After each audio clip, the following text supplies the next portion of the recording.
Hello friends, welcome to Abena'sKitchen. So the main and star ingredient in this preparation is peanut butter, and in the past I've used the jar one from the African store, but I just found out that my local grocery store around the corner grinds it freshly roasted. So let's go shopping. Friends and family, I'm at my local grocery store and I'm about to get some peanut butter to make that peanut butter soup. This is a fresh one and I'm just going to go ahead and grind it.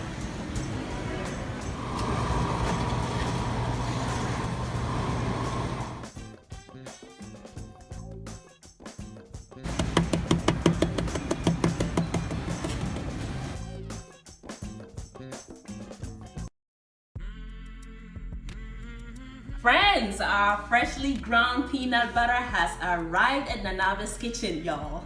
And we are ready to get cooking. So what I like to do, have you noticed that it's a little bit chunky? It doesn't grind it really smooth at the store. So we're gonna do that with our blender.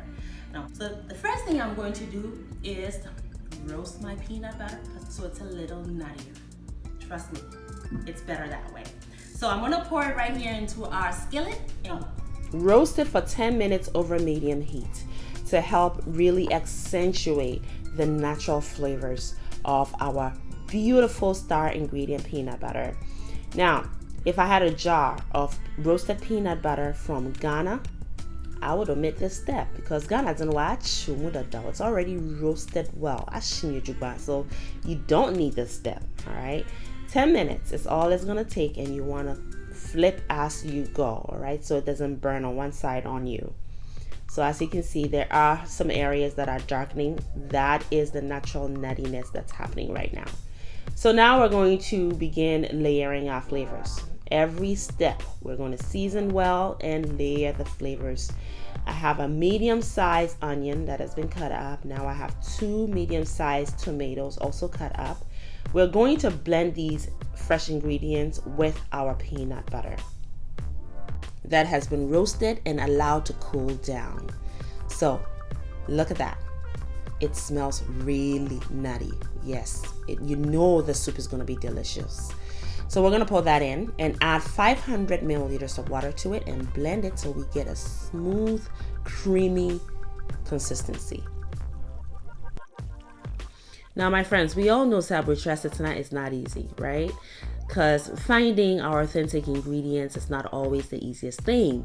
But going to that store, my local grocery store, and purchasing that peanut butter, the purpose of that really was to show you that you can substitute here and there. You can get creative and use great techniques to transform your ingredients so that it's close enough to the original. So we have blended all of our ingredients, and now we are passing it through our strainer. So what you're seeing here is the leftover from the skin and seeds from the tomatoes, and some of it also from the onion. We want the mixture to be really smooth. The next step is to cook our mixture, our peanut mixture, until it is reduced, it is thick, and the oil has separated and settled on the top. Now, I did rinse the leftover residue with 500 more milliliters of water. So we have a total amount of 1,000 milliliters or 1 liter of water. Now let's prepare our meat.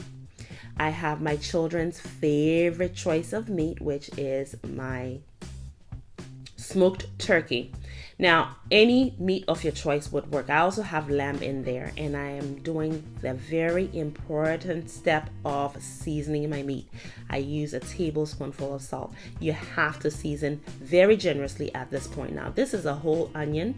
It's medium sized and it's been chopped very finely. That also goes in. If you don't season your meat well before you start cooking it, it will not taste meaty, okay? You want your meat to taste like meat. Seasoning is important. Now, here is a heaping tablespoonful of tomato paste. That's also going to go in, and then we're going to work on our marinade.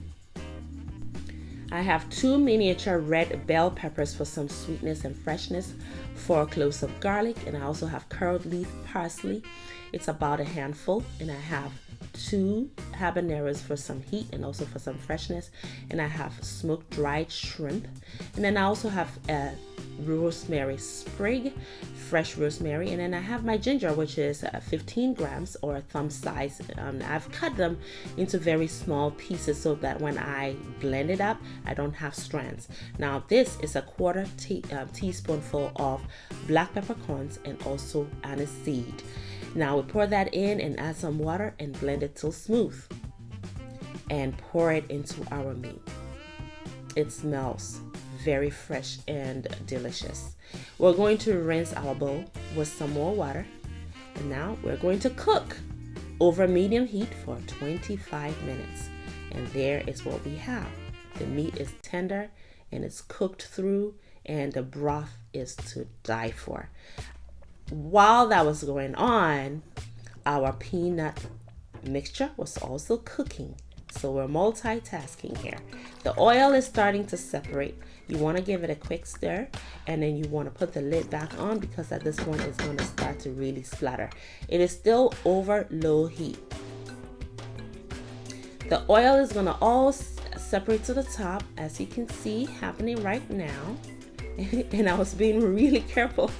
I didn't want to get burned, so I was opening it quite partially there. I was being chicken. So that's cooked. It took about 25 minutes to cook it till it was reduced and the oil separated to the top. So now we're going to combine both. Okay, there we go. Now see all of the oil. I could at this point just skim the oil off, but no, I'm going to wait, because I'm going to use the oil in another preparation. Now it's peanut oil, so it's really healthy. Okay, so I'm going to skim it off later on, but I want to cook the soup till it's completely cooked and the oil has a chance to be really flavorful before I skim it off. I'm going to use it to prepare my cassava leaf stew. It is a recipe coming up soon, so stay tuned. So I've poured it in and I've added 500 more milliliters of water to it to rinse my pot, and added it to the soup to thin it out because it's quite thick prior to adding the water. So now I'm also adding some mackerel that I grilled,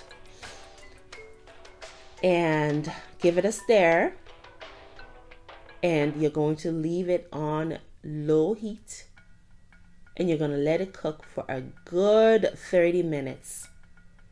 When you're cooking your peanut butter soup, it is important that you cook it well, or you can get sick from it.